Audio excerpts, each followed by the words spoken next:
ഇത് radio Janvani 90.8 megahertz മലയാളത്തിന്റെ മധുരതരംഗം.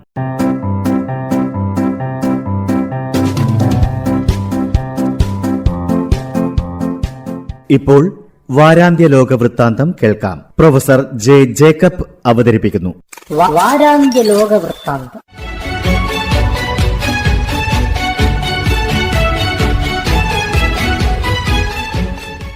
എല്ലാ മാന്യ ശ്രോതാക്കൾക്കും ലോകവൃത്താന്തത്തിലേക്ക് സ്വാഗതം. കേരള സർക്കാർ നടത്തിയ തിരുവിതാംകൂർ ദേവസ്വം ബോർഡ് പ്രസിഡന്റിന്റെ നിയമനം ചട്ടവിരുദ്ധമാണെന്നാരോപിച്ച് ഒരു മുതിർന്ന IAS ഉദ്യോഗസ്ഥൻ കോടതിയിൽ ഹർജി നൽകി. നിയമനം നടത്തിയ സർക്കാർ ഇത് വിശദീകരിക്കട്ടെ എന്നാണ് സെക്രട്ടറി ആയിരുന്ന പ്രസിഡന്റ് പ്രതികരിച്ചത്. പ്രസിഡന്റ് വിരമിച്ച സർക്കാർ ഉദ്യോഗസ്ഥനാണെന്നും ഇപ്പോൾ സർക്കാർ സർവീസിൻ്റെ ഭാഗമല്ല എന്നുമാണ് മുഖ്യമന്ത്രി വിശദീകരിച്ചത്. ഇപ്പോഴും സർവീസിലുള്ള പരാതിക്കാരൻ ഇങ്ങനെ ചെയ്യാൻ പാടില്ലായിരുന്നു എന്നുകൂടി മുഖ്യമന്ത്രി പറഞ്ഞു. ഈ നിയമനത്തിന് വലിയ സ്വീകാര്യത ലഭിച്ചതായും മുഖ്യമന്ത്രി അവകാശപ്പെട്ടു. ചട്ടലംഘനത്തിൻ്റെ പേരിൽ ചീഫ് സെക്രട്ടറി ആയിരുന്ന ഒരാളിൻ്റെ നിയമനം വിവാദമാകാൻ പാടില്ലായിരുന്നു.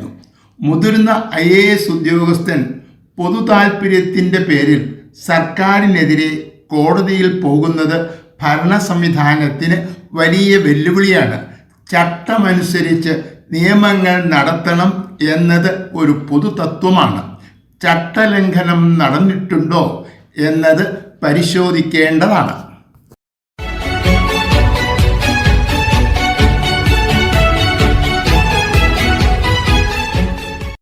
കടക്കെണിയിൽ മുങ്ങിയ പാകിസ്ഥാന് വായ്പ നൽകുന്നതിന് ഇന്റർനാഷണൽ മോണിറ്ററി ഫണ്ട് നിർദ്ദേശിച്ച വ്യവസ്ഥകളനുസരിച്ചാണ് ദേശീയ വിമാന കമ്പനി വിൽക്കാൻ തീരുമാനിച്ചത്.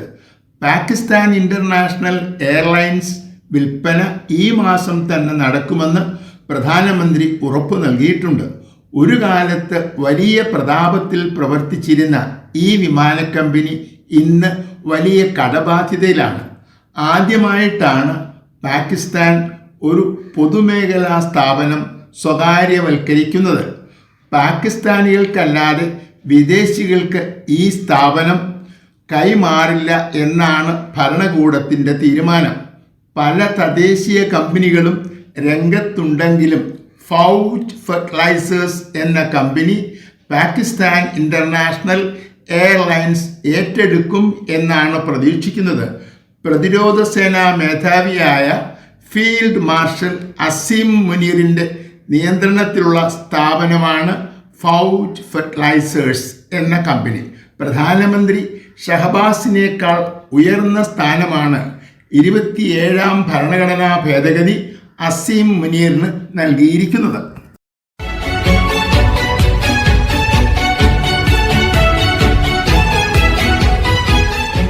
ഒക്ടോബർ 10-നാണ് ഗാസയിൽ വെടിനിർത്തൽ നിലവിൽ വന്നത്.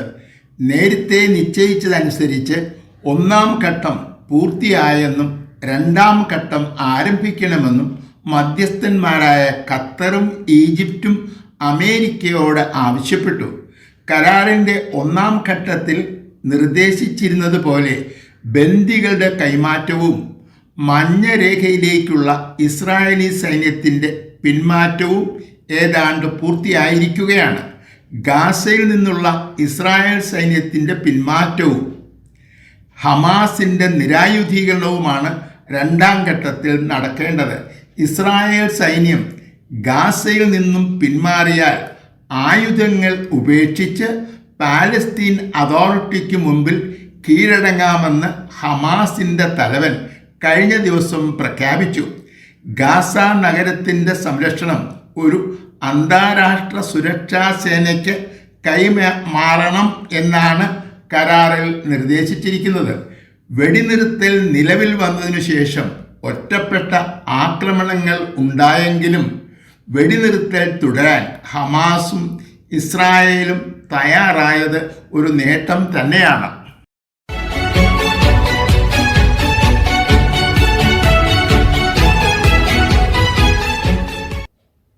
കഴിഞ്ഞ സാമ്പത്തിക വർഷത്തിലെ കണക്കുകൾ അനുസരിച്ച് താരിഫ് വർധനവ് റെക്കോർഡ് വരുമാനമുണ്ടാക്കി.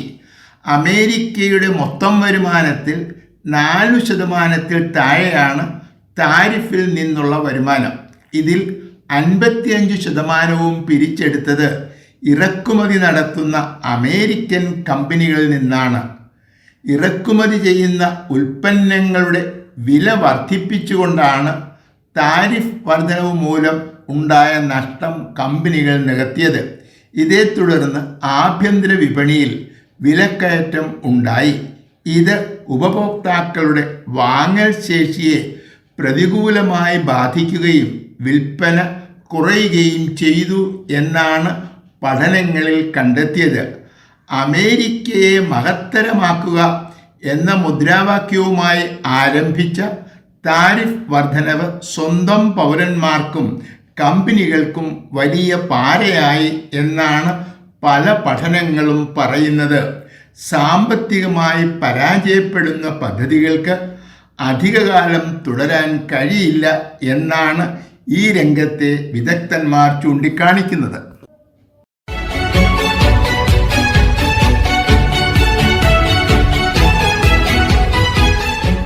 മോസ്കോയിൽ നടന്ന ചർച്ചകൾക്ക് ശേഷം അമേരിക്കൻ പ്രതിനിധി സംഘം ജനീവയിലെത്തി ഉക്രൈൻ പ്രസിഡന്റ് സെലൻസ്കിയുമായി ചർച്ചകൾ നടത്തി.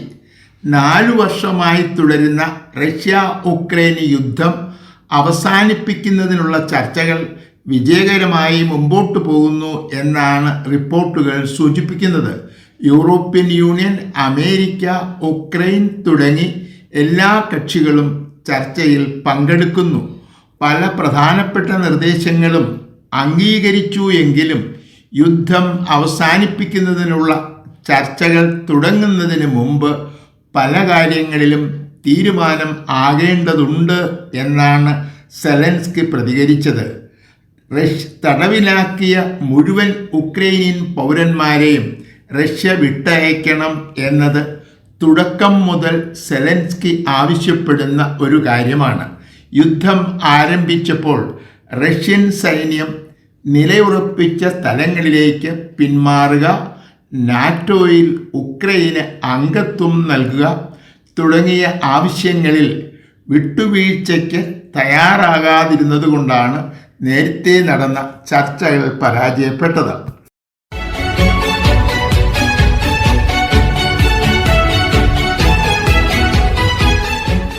ഈ വർഷം സമാധാനത്തിനുള്ള നൊബേൽ സമ്മാനം ലഭിച്ചത് വെനസ്വേലയുടെ പ്രതിപക്ഷ നേതാവ് മരിയ കൊറീന മക്കാഡോയ്ക്കാണ്.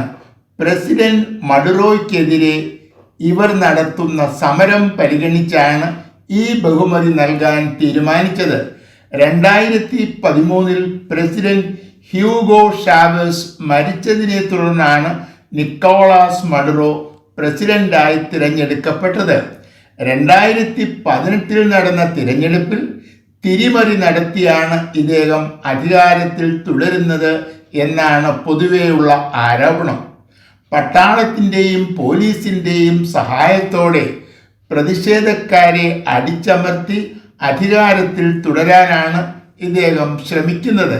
2018 മുതൽ നടക്കുന്ന സമരത്തിൽ 20,000 പേരെങ്കിലും ഇതിനകം കൊല്ലപ്പെട്ടിട്ടുണ്ടാകും എന്നാണ് റിപ്പോർട്ടുകൾ സൂചിപ്പിക്കുന്നത്.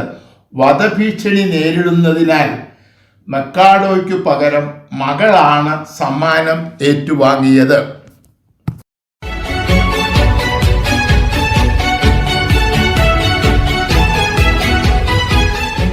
6 വയസ്സിനു താഴെ പ്രായമുള്ള കുട്ടികൾ പ്രധാനപ്പെട്ട സമൂഹ മാധ്യമങ്ങൾ ഉപയോഗിക്കുന്നത് വിലക്കുന്ന നിയമം ഡിസംബർ 10 മുതൽ ഓസ്ട്രേലിയയിൽ നിലവിൽ വന്നു. സ്നാപ്ചാറ്റ്, വാട്സാപ്പ്, ഫേസ്ബുക്ക് തുടങ്ങി 10 സമൂഹ മാധ്യമങ്ങൾക്കാണ് വിലക്കേർപ്പെടുത്തിയിരിക്കുന്നത്. 16 വയസ്സ് പൂർത്തിയാകാത്ത കുട്ടികൾ മാധ്യമങ്ങൾ ഉപയോഗിക്കുന്നില്ല എന്ന് ഉറപ്പുവരുത്തേണ്ടത് മാധ്യമങ്ങളുടെ ഉത്തരവാദിത്വമാണ്. ഇതിൽ വീഴ്ചയുണ്ടായാൽ വലിയ പിഴ അടയ്ക്കേണ്ടി വരും. ലോകത്ത് ആദ്യമായിട്ടാണ് ഒരു രാജ്യം സമൂഹ മാധ്യമങ്ങൾക്ക് നിയന്ത്രണം ഏർപ്പെടുത്തുന്നത്. അനിയന്ത്രിതമായി കുട്ടികൾ സമൂഹ മാധ്യമങ്ങൾ ഉപയോഗിക്കുന്നത് മൂലം നിരവധി പ്രശ്നങ്ങൾ ഉണ്ടാകുന്നതായി പല പഠനങ്ങളും കണ്ടെത്തിയിട്ടുണ്ട്. കുറ്റവാളികളെ സൃഷ്ടിക്കുന്നതിൽ സമൂഹ മാധ്യമങ്ങളുടെ സ്വാധീനം വളരെ വലുതാണ്. തെറ്റായ മാർഗങ്ങളിൽ നിന്നും വരും തലമുറയെ രക്ഷിക്കുന്നതിൻ്റെ ഭാഗമായിട്ടാണ് ഓസ്ട്രേലിയ സമൂഹ മാധ്യമങ്ങൾക്ക് നിയന്ത്രണം ഏർപ്പെടുത്തിയത്. ഇത് ലോകത്തിനു തന്നെ മാതൃകയാകണം എന്നാണ് ഓസ്ട്രേലിയ ആവശ്യപ്പെടുന്നത്.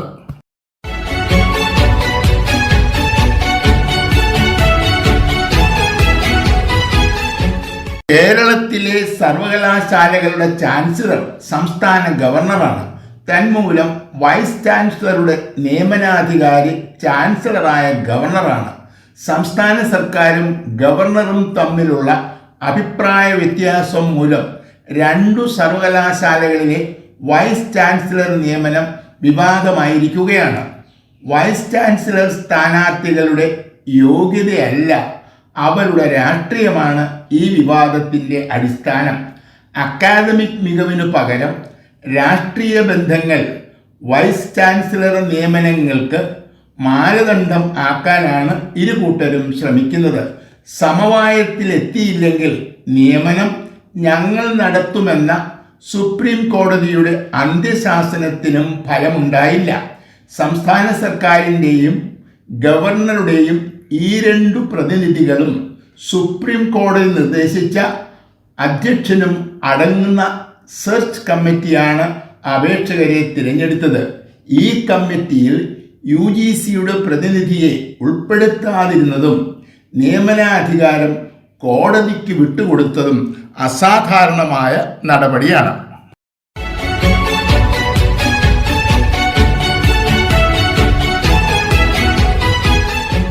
ഇന്ത്യയുടെയും അമേരിക്കയുടെയും പ്രതിനിധികൾ തമ്മിൽ നടത്തിയ ചർച്ചകൾ ഫലപ്രദമായിരുന്നു എന്നാണ് പ്രസിഡന്റ് ട്രംപ് പ്രതികരിച്ചത്.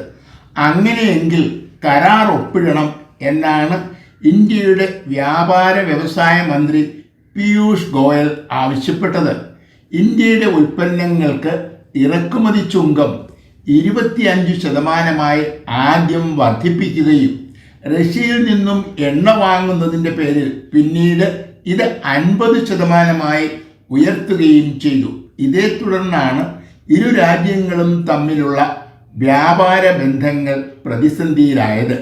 ഏഷ്യയിൽ വലിയ സ്വാധീനമുള്ള ഇന്ത്യയുമായുള്ള വ്യാപാര ബന്ധങ്ങൾ ഉപേക്ഷിക്കാൻ അമേരിക്കയ്ക്കു കഴിയില്ല. പ്രതിരോധ മേഖലയിലെ സഹകരണം ഇന്ത്യ അവസാനിപ്പിച്ചാൽ അമേരിക്കയുടെ നഷ്ടം വളരെ വലുതായിരിക്കും. കാർഷിക മേഖലയിൽ അമേരിക്കയുടെ ഉൽപ്പന്നങ്ങൾ എത്തുന്നത് ആത്മഹത്യാപരമായിരിക്കും എന്ന് ഇന്ത്യ തിരിച്ചറിയുന്നുണ്ട്. ചർച്ചകൾ കൂടാതെ മുമ്പോട്ടു പോകാൻ ഇരു രാജ്യങ്ങൾക്കും കഴിയില്ല.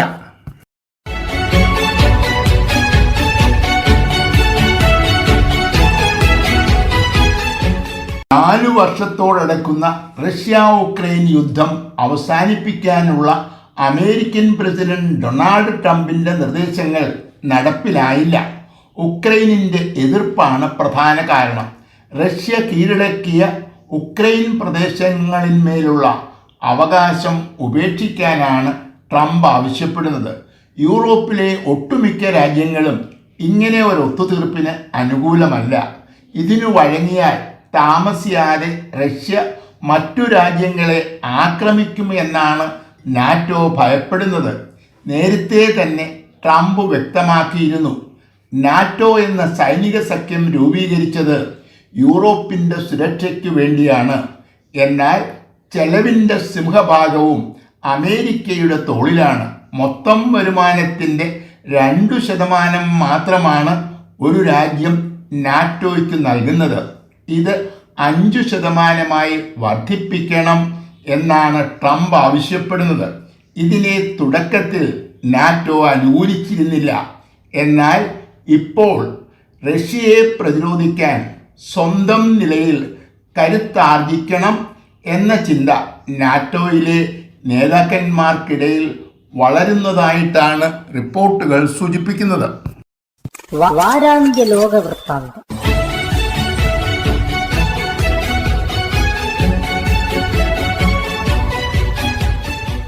തയ്യാറാക്കി അവതരിപ്പിച്ചത് പ്രൊഫസർ ജെ ജേക്കബ്.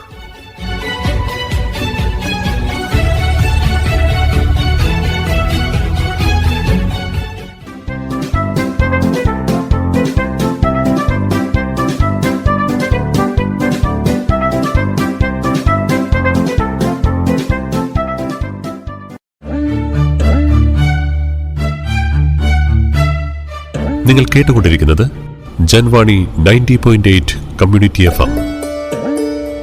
അറിയേണ്ടതും കേൾക്കേണ്ടതും മാത്രം.